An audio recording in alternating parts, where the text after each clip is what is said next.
চৰকাৰ এই মিচিং স্বায়ত্তশাসিত পৰিষদক সাংবিধানিক অধিকাৰ প্ৰদান কৰিবলৈ আমি প্ৰতিশ্ৰুতিবদ্ধ আৰু আমি দায়বদ্ধ। ইতিমধ্যে অসম চৰকাৰৰ কেবিনেটে মিচিং স্বায়ত্তশাসিত পৰিষদক সাংবিধানিক মৰ্যাদা প্ৰদান কৰিবলৈ আমি আমাৰ অনুমোদন কেন্দ্ৰীয় চৰকাৰলৈ প্ৰেৰণ কৰা হৈছে আৰু মাত্ৰ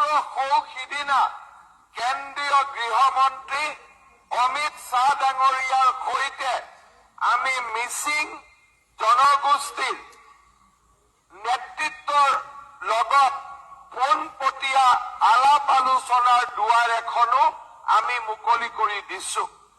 আমি বিশ্বাস কৰো যে মিচিং সমাজৰ লগতে অসমৰ জনজাতীয় সমাজৰ যি প্ৰাপ্য অধিকাৰ, সেই অধিকাৰ ভাৰত চৰকাৰৰ প্ৰধানমন্ত্ৰী নৰেন্দ্ৰ মোদী ডাঙৰীয়াই দিব, তাক মই বিশ্বাস কৰো আৰু মই নিশ্চিত যে চাওঁতে চাওঁতে মিচিং স্বায়ত্তশাসিত পৰিষদে সাংবিধানিক মৰ্যাদাও লাভ কৰিব, তাত মোৰ মনত কোনো সন্দেহ নাই। আজি আমি সকলোৱে দেখা পাইছো যে পোন প্ৰথমবাৰ